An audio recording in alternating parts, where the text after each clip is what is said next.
자, 오늘 저희가 줄인 첫 번째 핵심 이야기는요. 체포영장이 발부된 윤 대통령 이야기입니다. 현직 대통령에 대해서 체포영장이 발부된 건 헌정사상 처음 있는 일이고요. 관저 앞의 긴장감도 그래서 계속 높아지고 있는 상황입니다. 저희가 영상 보여드리도록 하겠습니다. 지금 이 시각 윤 대통령이 측거 중인 한남동 관저 앞 모습 보실 텐데요. 네, 관저 앞 모습입니다. 이른 오전부터요. 아침부터 각종 피켓을 든 시민들이 저렇게 북적이고 있습니다. 지금 지지자들 영상 모습 보고 계시는데요. 윤 대통령 지지자들 모습입니다. 태극기와 성조기를 들고 있는 지지자들인데 오늘 이 발부된 체포영장이 무효다 이렇게 목소리를 외치면서 그야말로 관저 앞 도로를 저렇게 빼곡하게 메우고 있는 모습입니다. 그에 반해서요, 이 반대편에는 이 체포영장 발부를 환영하는 또 지지자들과 반대하는 지지자들이 맞붙고 있는 상황도 벌어졌다고 합니다. 이 반대쪽 영상도 저희가 짧게 보여드릴 텐데 조금 전 영상입니다.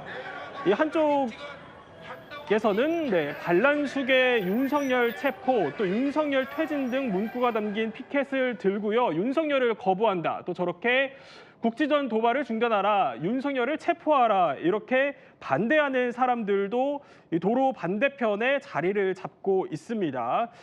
이렇게 양쪽 도로를 두고 굉장히 가득 집회 인원이 메우고 있는데 그야말로 시간이 지날수록 이 집회 참석 인원은요 더 빠르게 늘어나서 지금 한남동 관저 앞 도로를 아주 가득 메우고 있는 상황이라고 합니다. 어쨌든 이번 체포영장 집행 기간이 내년 1월 6일까지입니다. 얼마 안 남았기 때문에 아직 집행은 이루어지지 않고 있지만 저렇게 반대자들과 지지자들이 도로를 하나를 두고 관저 앞에서 그야말로 아수라장이 된 상황이라고 볼 수 있습니다. 이남희 기자 어떻습니까? 네, 지금 용산서에 그러니까 어느 정도 인원이 모였느냐, 그러니까 저희 취재 기자가 파악한 바로는 한 3,000명 정도 지금 온 것으로 추정이 된다. 이 정도로 지금 저희가 취재를 할 수 있었는데요. 사실 저희 영상 취재 기자들도 더 이 시위를 더 근접해서 취재하다가 워낙 지금 이 대통령 지지자들도 격앙돼 있는 상태여서 저희가 이제 좀 거리를 두고 다시 좀 촬영을 하고 있는 상태입니다. 그러면서 태극기 또 성조기를 함께 들고요. 윤석열을 지키자, 또 이재명을 체포하자 이런 구호들을 외치면서 좀 격앙된 분위기 속에서 지금 계속 그러니까 윤 대통령을 지키자 이런 분위기를 이어가고 있고요.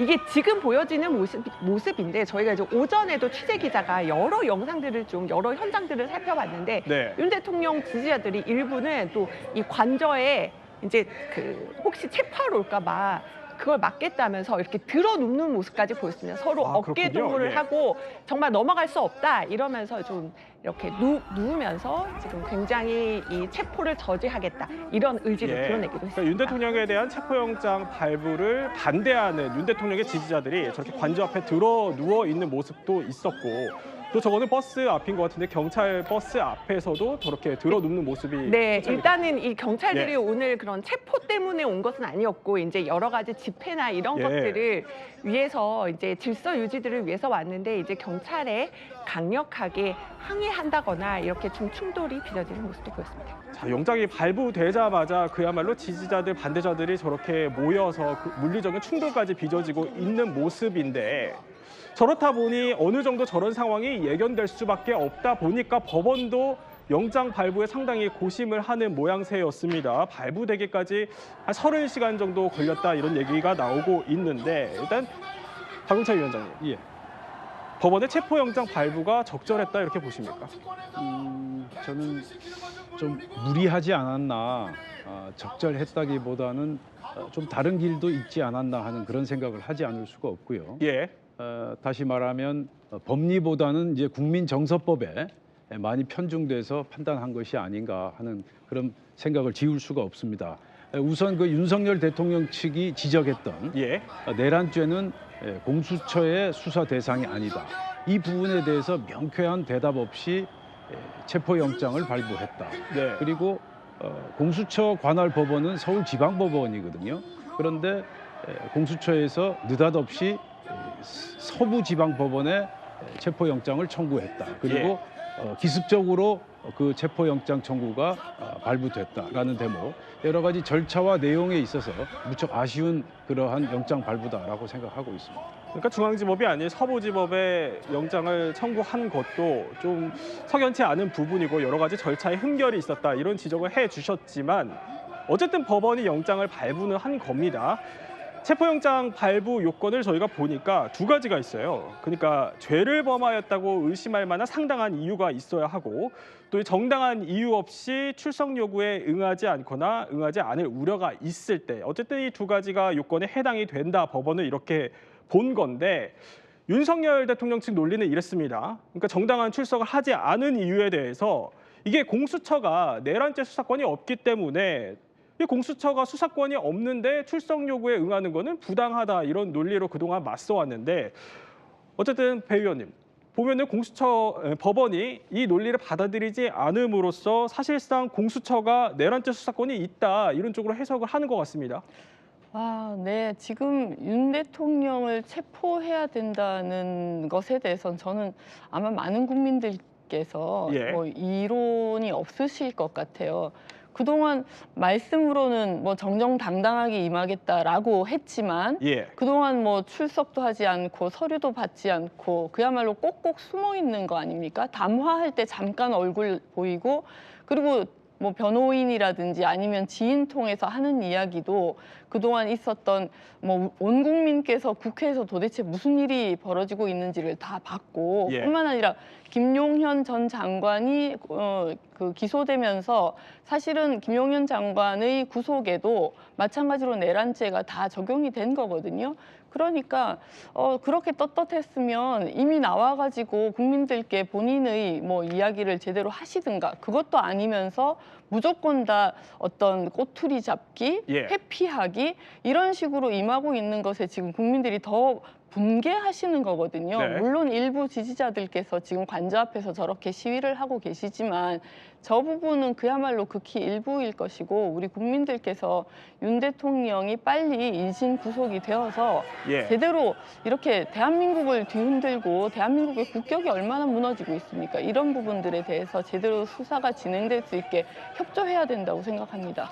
자, 오늘 이 영장이 발부될 거냐 기각될 거냐 관심을 가진 이유 중에 하나는 공수처가 어쨌든 직접적인 내란죄 수사권은 없지만 직권남용을 고리로 내란죄 수사권이 있을 수 있냐를 두고 법원의 첫 판단이 나올 수 있기 때문이었는데 어쨌든 발부가 됐다는 거는 앞으로 공수처의 수사에 더 탄력을 받을 수 있다 이렇게 해석을 해야 될까요?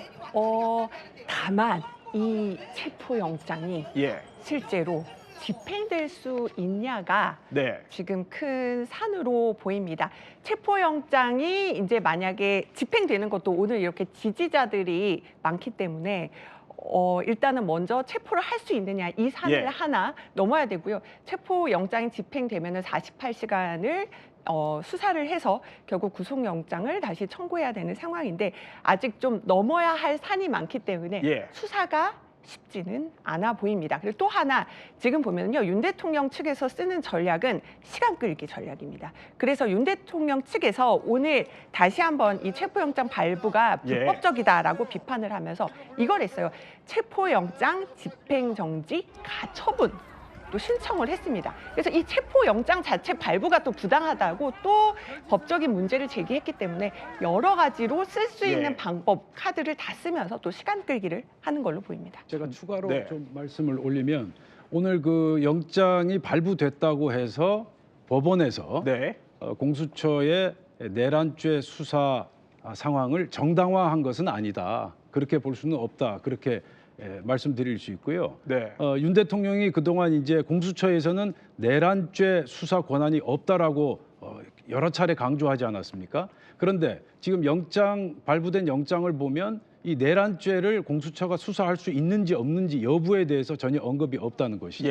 따라서 해석의 영역이다. 일단 체포영장은 말 그대로 체포를 위한 영장이지 범죄 혐의에 대해서 뭐 가부를 결정하는 당부를 결정하는 그러한 영장은 아니다라는 말씀을 드리겠고요. 그래서 공수처의 내란죄 수사 권한에 대한 논쟁은 앞으로 법원에서도 계속적으로 지속적으로 제기될 수도 있다. 저는 그렇게 보고 있습니다. 예, 어쨌든 그러니까 법원이 사실 이런 논쟁 자체가 네. 얼마나 또 많은 국민들을 힘들게 하는 논쟁인가 하는 말씀도 좀 드리고 싶은데 예. 실제로 체포영장에 적시된 제목이 내란 우두머리 죄입니다. 예. 네, 명백합니다. 예, 어쨌든 발부가 됐기 때문에 또 윤 대통령 측 입장도 한번 살펴봐야 할 것 같습니다. 윤 대통령 측도 즉각 반발을 했습니다. 공조본이 청구한 체포영장이 발부된 것을 두고 아주 강한 유감을 표했는데 목소리 듣고 이야기 나눠보겠습니다.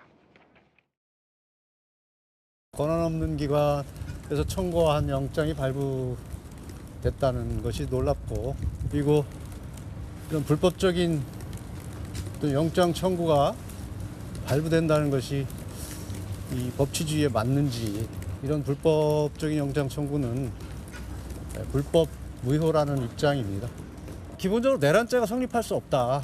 내란죄라는 것은 국헌 문란 목적이 있어야 되는 것이고, 또 폭동이 있어야 됩니다. 근데 국헌 문란 목적도 없고 폭동도 없었다.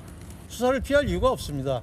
정당한 수사권을 가진 기관에서 정상적인 절차에 따라서 진행을 한다면 그 절차에는 응하겠다는 것입니다.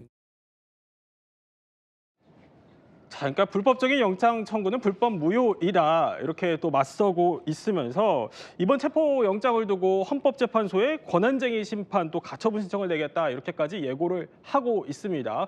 근데 아까 박용찬 위원장께서는 이게 내란죄 성립 여부를 체포 영장 발부만으로는 판단을 할 수 없다 이렇게 설명을 주시긴 했지만 어쨌든 윤 대통령 측에서는 체포 영장 청구 직전까지 이 논리를 계속 펼치면서 정당하지 않다 맞서 왔습니다. 그렇게 되면 이게 사실 사법부의 이 논란에 대한 첫 판단이기도 한데 향후 탄핵 심판에 가서도 논리가 좀 힘이 빠지는 거 아니냐 이런 지적들이 나올 것 같은데요, 배 의원님. 네, 그러니까요. 조금 전에 저는 변호인이 법치주의라는 얘기를 하는 걸 사실은 들으면서 정말 저런 말씀을 물론 뭐 변호인이니까 하시겠지만 법치주의를 깬 게 누굽니까? 윤석열 대통령입니다. 어떻게 헌법을 위반하면서 그리고 법률에도 없이 그렇게 국회에 쳐들어가서 국회의원들을 끌어내라고 했다는 거 아닙니까? 뭐 심지어 사살 이야기도 나오고 뭐 총을 쏴서라도 이런 이야기까지 나오는 상황 자체를 만든 게 윤 대통령입니다. 윤 대통령 측 변호인이 법치주의를 얘기한다는 게 어불성설이고요. 예. 그리고 30년을 법조인을 하셨고 검찰총장을 하셨던 분 아닙니까? 이런 분이 법을 누구보다도 잘 알 텐데 헌법과 법률을 이렇게 위반하고 뭉개는 그런 일들은 있을 수 없는 일이죠. 다시 한번 진짜 공분을 말씀드리지 않을 수 없네요. 예, 저희가 조금 전에 영상, 관저함 영상을 잠깐 또 보여드리긴 했지만 당시 영상에서 이 경찰 버스가 진입하자 윤 대통령 지지자로 추정되는 사람들이 들어 눕는가 하면 이 도로를 점거하는 모습을 사실 보여드리기도 했습니다. 한 번 더 영상 볼까요? 이 영상 보면은 벌써부터 이렇게 물리적인 충돌이 빚어지고 있는데 이걸 보면은 사실 영장을 집행하는 과정에서 아까 이남희 기자가 설명을 해준 것처럼 지지자들도 변수가 될 수 있을 것 같습니다. 맞습니다. 근데 저는 정말 걱정이 되는 것이 예. 아마 이게 지금 1월 6일까지 체포영장 이제 그 집행하는 그 시간이 남아 있는데 만약에 윤 대통령이 다시 이제 조사의 요구에 응하지 않거나 한다면은 이 추운 날에 이 소모적인 집회들이 계속 일주일 동안 이어질 것에 대해서도 굉장히 걱정이 됩니다. 근데 사실은요, 지금 보면은 또 이렇게 몸싸움하고 경찰과 또 지지자들 또 이렇게 막아서면서 그렇네요. 몸싸움을 예. 벌이는 모습이 있고 또 한편으로는 저 반대편에는 바로 대통령을 즉각 체포해야 된다. 네. 또 이 탄핵을 또 찬성하는 쪽에 사람들까지 그 세력들과의 또 충돌도 예상이 되기 때문에 오늘 권성동 원내대표가 이런 얘기를 채널에 이와 만나 했습니다. 결국은 이렇게 체포영장 발부보다는 공수처 또 대통령실 그 경호처 상의를 해가지고 서로 협의를 해서 예. 적절하게 일시를 조율하는 것이 국격에도 맞지 않겠냐 이런 취지로 여권에서도 얘기가 나왔습니다. 어쨌든 영장이 청구되는 것도 또 발부되는 것도 현직 대통령을 상대로는 이번이 사상 처음입니다. 그래서 직접적인 사례를 비교할 수는 없겠지만 그런 과거 정치인들에 대한 영장 발부는 어땠을까 저희가 좀 사례를 찾아봤습니다. 네. 자, 한화가점 민주당 대표는요, 구속영장이 발부됐었지만 지지자들이 가로막아서 이게 영장 집행을 막는 바람에 검찰이 결국에 불구속 기소하는 선으로 물러났던 사례가 있었다고 합니다. 그리고요, 또 비슷한 시기에 이인재 전 자유민주연합 의원도 이 체포영장이 발부됐었지만 지지자들이 또 가로막아서 그냥 검찰이 한 달 정도 기다렸다가 그 뒤에야 영장 집행을 할 수 있었다고 합니다. 그런데 이번에 보면은 이 영장 집행을 할 수 있는 기간이 1월 6일까지입니다. 상당히 짧은데 이 과거 사례를 보면 지지자들과의 충돌도 피할 수 없을 것 같습니다. 박 위원장님. 정말 앞으로 크나큰 일이 벌어질 수도 있겠다라는 걱정이 들지 않을 수가 없고요. 예. 지금 화면에서 보듯이 벌써 오늘 첫날인데 첫날부터 저렇게 굉장히 긴박한 상황이 전개되고 있지 않습니까?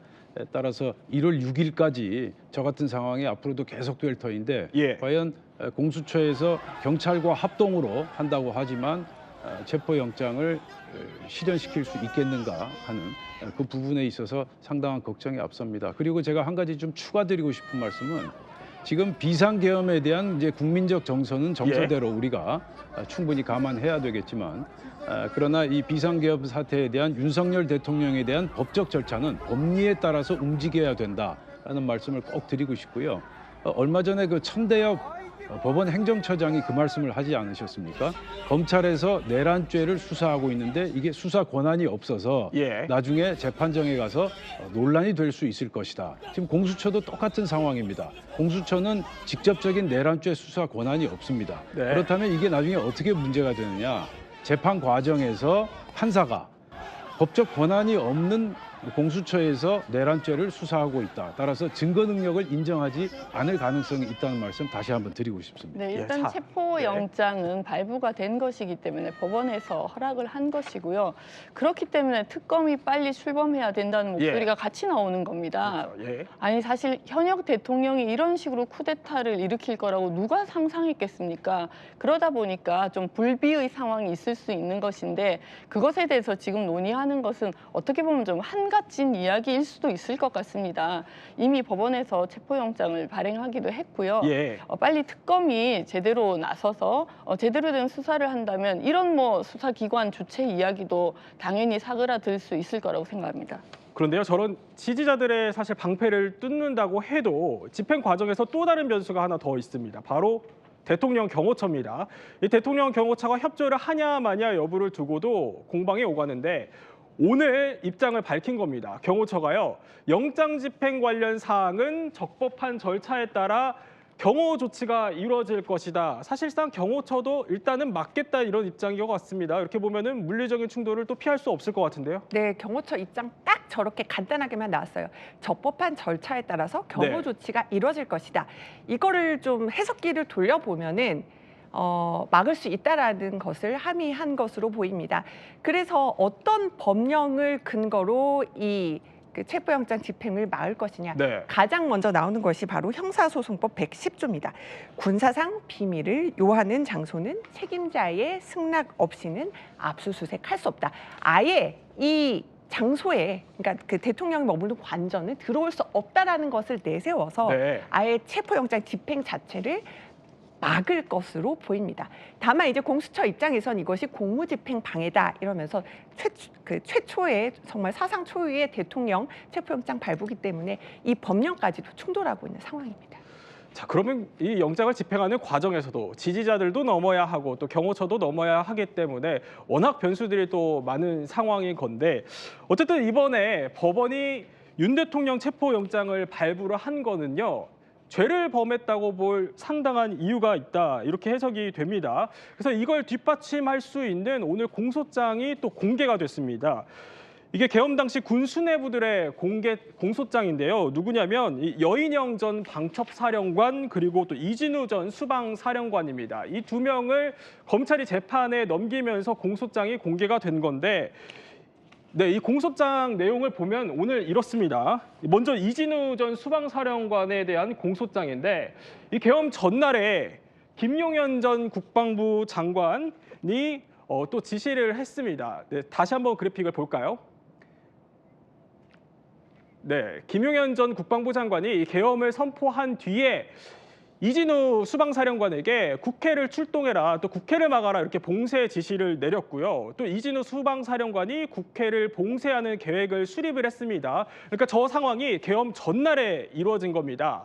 그리고 계엄 당일에 윤 대통령이 알려진 것처럼 문을 부수고 들어가라 이렇게 이진우 수방사령관에게 수차례 전화를 했고요. 김용현 장관은 또 왜 못 들어가냐 이렇게 이진우 수방사령관에게 지시를 하기도 했습니다.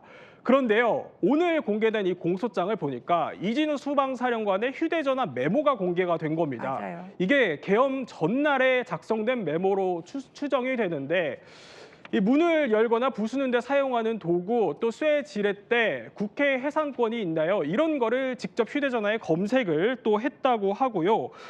또 쇠 지렛대, 국회 해산이 가능하냐, 또 이런 용어들이 적혀 있는 메모장이 공개가 됐고, 또 당일 전날에 쇠 지렛대와 망치, 톱, 휴대 이런 메모들이 공개가 되면서 사실상 전날부터 국회를 뚫고 들어가기 위한 장비들을 준비했던 거 아니냐 이런 의혹들이 불거질 수밖에 없는데 이런 점도 결국에 재판에서 윤 대통령에게 불리한 내용으로 적용이 될 수 있을 것 같습니다. 결국은 칼끝은 윤 대통령을 향해 가고 있는데 물론 윤 대통령이 직접 체포를 지시하지 않았다고 윤 대통령은 밝히고 있습니다만 지금 검찰 또 공수처 여러 가지 수사망을 좁혀오는 것들을 보면은 윤 대통령이 그 관련한 10여 명의 인사 체포를 지시하고 뭔가 계엄 해제하는 것을 방해하려고 했다라는 여러 가지 정황들이 지금 드러나고 있는 것으로 보입니다. 지금 김용현 전 장관이 이제 내란 2인자로서 구속영장이 이제 발부된 데 이어서 오늘 이어서 바로 이진우 수방사령관과 여인영 전 방첩사령관 구속 기소가 된 건데요. 여기에서도 보면은 지금 나오는 여러 가지 사진뿐만 아니라 두 사람의 어떤 휴대전화 메시지 메모가 아주 중요한 증거로 지금 제시가 되고 있는 상황입니다. 자, 오늘 이게 공소장이 전체가 공개된 게 아니고 검찰이 기소를 하면서 일부 보도자료 내용이 공개된 걸 저희가 제가 보여드린다. 오늘 가지고 나왔어요. 이렇게 잠깐 비춰주실 수 있나요? A4 용지로 1장, 2장, 3장, 4장 정도고요. 그리고 아까 조금 전 저희가 그래픽으로 준비해드렸듯이 이렇게 지금 여인영 방첩사령관의 휴대폰 메모와 이진우 전 수방사령관의 휴대폰 메모가 바로 증거로 지금 적시가 돼 있는 상황입니다. 그렇군요. 하나 메모를 더 살펴보겠습니다. 그러니까 여인영 방첩사령관, 이 선관위에 체포조를 보낸 것으로 알려진 인물이기도 한데 이 인물에 대한 메모도 또 공개가 됐습니다. 여인영 방첩사령관의 휴대전화 메모 내용인데 여기에 반국가 세력 수사본부라는 용어가 또 등장을 합니다. 그러니까 계엄 이틀 전입니다. 맞습니다. 이미 이런 내용이 또 등장을 하고 또 계엄 당일에는 합수보는 방첩수사단장의 반국가 세력 수사본부, 1처장의 부정선거 여론조작 수사본부, 일종의 두 개의 조직을 좀 구상하려는 듯한 메모들이 공개됐습니다. 아직까지 이 반국가 세력 수사본부의 실체는 드러나고 있지 않지만 어떤 좀 실체로 추정을 해볼 수 있을까요? 윤 대통령이 당시에 계엄 관련해서 언급했던 말들 기억을 하실 겁니다. 저희가 윤 대통령 목소리도 준비를 했던 걸로 지금 기억을 하는데 거기서도 보면은 반국가 세력이 문제라는 식으로 지적을 하잖아요. 한번 듣고 얘기를 나눠볼까요? 내란을 획책하는 명백한 반국가 행위입니다. 저는 북한 공산 세력의 위협으로부터 자유 대한민국을 수호하고 파렴치한 종북 반국가 세력들을 일거에 척결하고 자유 헌정 질서를 지키기 위해 지금까지 패약질을 일삼은 망국의 원흉 반국가 세력을 반드시 척결하겠습니다. 저는 가능한 한 빠른 시간 내에 반국가 세력을 척결하고 국가를 정상화시키겠습니다. 저를 믿어 주십시오. 자, 윤 대통령의 담화 내용을 들어보면 이 반국가 세력 수사본부 어떻게 좀 추정을 해볼 수 있을까요? 글쎄요, 이제 메모에 그런 내용이 나왔다니까 이제 앞으로 재판 과정에서 이제 계속 좀 주목해야 되는 그런 부분 아니겠습니까? 그런데 지금 반국가 세력은 이제 윤석열 대통령이 취임 초기부터 무척 여러 차례 지속적으로 강조해왔던 그런 대목인데요. 이번 그 수사 과정에서 수사 2단이라는 편성 운영 지침도 나오지 않았습니까? 또 노상원 전 정보사령관이 수사 2단을 구성하려 했다라는 그러한 의혹도 제기되고 있는데 아마 저 반국가 세력 수사본부가 수사 2단과 같은 그런 별도의 그 반국가 세력들을 구금하는 또 체포하는 구금하는 그러한 어떤 조직체가 아닌가 그렇게 여겨지는데 앞으로 검찰 수사 결과 그리고 재판 과정을 계속 지켜봐야 될 것 같습니다. 아니 그런데 제가 한 말씀만 좀 꼭 드리고 싶은 게 너무 네, 무섭습니다. 짧게요. 네. 너무 무섭습니다. 만약에 계엄 해제가 되지 않았으면 도대체 대한민국은 어떤 수렁에 빠져 있었을까요? 아, 끔찍한 일입니다.